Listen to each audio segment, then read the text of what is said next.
you started in India at? So my undergrad was in India. Yeah. I graduated like BE from University of Pune in 2000. Yeah. Then I worked for a company here for about 16 months. How is that experience? Honestly, I don't remember a lot. I mean, it was my first job, so I do have This is good in memories. year 2000. 2000. 2000. August 2000, yeah. August 2000 till December 23 years ago, damn. 2001, yeah. All right. I came to Masters in January 2022. So August 2000 to December 2001. So about 16 months. It was a great experience. I actually got to go to US as well because the parent company, the headquarters was in US, like it was a satellite office. Built some great friendships. I'm pretty sure I wrote horrendous code.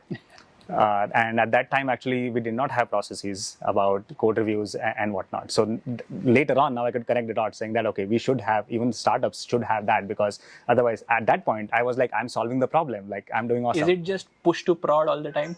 It was a little different. It was not push to prod. I'll have to explain you like what the product was. But yeah, it is customized. But yeah, in terms of if you want analogy, it was almost like push to prod. Hardly any code reviews. Consultation was there with other this thing. Yeah, you can do that this way, etc. But nobody's kind of checking your code, etc. But still, it was a great experience. I have zero complaints about that company. Everybody has some learnings, right? So I'm not blaming that company for not having that. Made some great friendship, decent money also. At that time, it was like nothing compared to what making right now. But at that time, it was pretty good. More than that, again, it helps you with maturity a little bit, in my opinion. Like, how do you work with other people? Like, I think that was important. So then I came to US to do my master's. Step back. Right now, the infrastructure or sort of the algorithm of how to go to US is pretty set. Everybody knows, hey, you study for GRE in September, give it in February, go in August. Or I went in spring. Yeah. There's so many people who are there now to give you information. Back in 2001, I was like 9 years old. How was that? 2001 going to US, was there even GRE? What was the process? Yeah, the GRE was different, meaning that at least it was out of 2400. The GRE was there, TOEFL was there, so that was same. But I don't know how the GRE looks like right now. But I know that it's not out of 2400. So something has changed. There was still internet. There was no WhatsApp or Reddit or anything like that. But there was still internet, so we could do some research about the university. Not any like GRE preparation tips, actually. I don't think there was anything like that online, but it was more like word of mouth. Like people before you who have gone through the same path, you talk to them, refer to the same material, Manhattan test prep and whatnot. I think that might be still around. So yeah, I think my uncles probably had much tougher. Like they came in early 80s. At that time, there was not even internet, or at least not as widespread as what we have right now. And you decided to take this step. So some folks from family already had gone and paved the way. Yes, but guidance-wise, I mean, support was definitely there. But guidance-wise, again, things were very different. Like I said, they were early 80s, so there was 20 years gap, right? So they could not also guide me from that perspective. But at least I knew that, okay, what to expect in the lifestyle and all. But again, that's the difference between theory and practice, right? It is different to hear from them, and then when you're actually there and doing stuff, it feels very different. So you landed in US. What is the biggest like problem you had? Change which you could not handle? I think ghar ka khana. I'm not a picky eater, so obviously I missed my mother's food. So that was one of the problems. But I think the biggest problem was probably more about, again, being intentional about anything, right? Like, for example, I did not have funding. So I took the on-campus job, the easiest way out. Like, I'm lazy that way. I didn't want to try too much. Also, the economy at that time was not doing that great. It was just the end of the dot-com burst. Early 2002. Jan 2002. So at that time, I was like, okay, why even bother to try? Like, which is a mistake. People should not do that. Like, I did it, but I'm trying to tell people not to do that. That was difficult, meaning that wiping tables, stacking paper napkins, and salt and pepper while other people are there. You don't aspire to be that, right? Like you're going there to study. Nothing wrong against that. I don't have anything that, okay, these people are below me, but you don't aspire to be that, or you don't envision yourself doing that, right? So that hit very hard.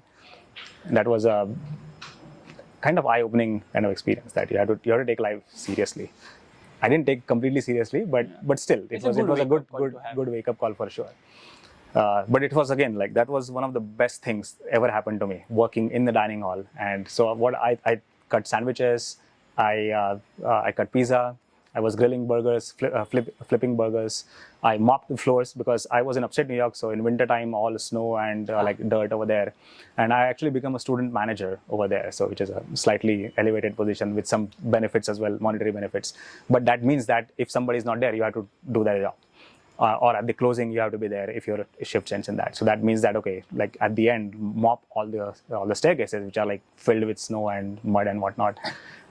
Then I did this like waiter type work about like cleaning the tables, restacking and everything.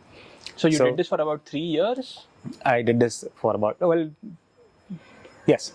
I also had another job, but you have to be only like, you have to work only 20 hours. So Correct. if the other job was giving me 20 hours, then I would not work at the dining hall. Now it's okay. Hours, yeah. No, I mean, I still have zero regrets of doing that. Yeah. It was one of the most transformative experience. Like it helped me. And how shape did you my manage attitude. studies together with this? I just go with the flow, I guess. I was, while preparing for Bloomberg, I was very intentional. So that was like some of the few times where I was like, okay, I need to target this company. I keep saying this even during spaces and whatnot. I am a weird mix of like lazy and super focused. Yeah. Like I was lazy in that I did not want to try for multiple companies. I was like, I'm going to try for this one company and I'm going to give my everything. So then I kind of tried to see what is needed to get into Bloomberg. And then I took appropriate courses, like differentiating courses. Like at my time, there was no kind of CP culture or like development culture. Something different was either taking courses which not everybody else takes, or doing some small scale projects, not like web development and kind of thing. I mean, one could do that, but it wasn't like that common, at least I wasn't aware. So the differentiating courses I took were like high performance networks, which was not one of the core courses, which was something different, but it needed low level C programming knowledge. And I was reasonably good at C at that time. So I said, okay, I think I can do that. The another was distributed systems. Another one was design patterns. So these were courses which not everybody used to take. So those kind of adding those courses on my resume helped. And then there was another course called systems programming, which was very important specifically for Bloomberg, because most of the Bloomberg interviews were geared towards that rather than like DSA type thing. So again, circling back to your prepare for your goal, understand the steps required for your goal. So you did this 6 months prior to the interview? You designed the steps of what you wanted to do? I think so. 6 months. The funny thing is, even Bloomberg, I failed in the first attempt. So it could have been like even 1 year before. I don't exactly remember at that time. But yes, I was intentional, at least maybe a 1 year. And then same thing, after failure, realized at that time it was technical, because freshers, people don't expect behavioral one part.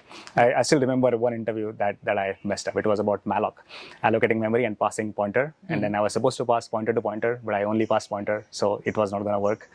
And that it is like crystal clear in my memory that, okay, never do that again. 2003 what? 2004 memory? 2004, yeah. 2004 no, 2003 actually. I got the offer in 2004, so I failed in 2003. But going a little sideways again, how networking helps. Yeah. Right? So this is where usually, so I failed, I think, I don't remember which part, but usually if you don't clear one interview, you have to wait for another year. But one of my friends who had already got into Bloomberg the year before, he was on the interview panel, not as an interviewer, but there was something called like the greeter. So recent graduates used to come with the interviewers to kind of help talk to students about, okay, how's their experience, more like selling Bloomberg to them. But he was in the same team as the main interviewer. And he was my good friend, but only friendship. So that's where I'm kind of saying, because of him, I got my second chance in 6 months. But it was not just friendship. It was also because he was also my project partner in the distributed systems course. And he knew that I work hard when I know that, okay, I need to do this. We actually had multiple projects where he spent like 2-3 nights in the lab and solving that problem. And so he knew that he is not vouching for me for no reason. Not just because you're friends or something, but he knows and can vouch for your technical prowess. Exactly. Which is seen like with his own eyes. Right. So right from the beginning, I think networking has played a huge role in my career. You can call it luck or whatever, but it is important. Yeah. So that's why I keep also harping about you should do it before you actually need it, right? Because you're never gonna know when you need it, right? And it is when you need it, it's kind of too late. Fair. So you do not look at it only from job referral perspective. This is similar to job referral, but not exactly job referral. Like there's okay, given the chance in the shorter time frame that what they usually do. Yeah. Fair. But even that, like I had to still go through like 6 interviews. So it's not that because of him I just got the job. But that 6 months prior interview was sure helpful. Yes, I mean I couldn't clear out after 2 rounds, so there were 2 rounds. I like the second round was this malloc, Pointer custom malloc, this thing. Yeah, so it was helpful, but it was only the first interview was only 15 minutes, so it wasn't that helpful, but it was still helpful because the second time around the format was same. So they still had the first 15 minutes, then like an hour, and then 5 on-site hour interviews.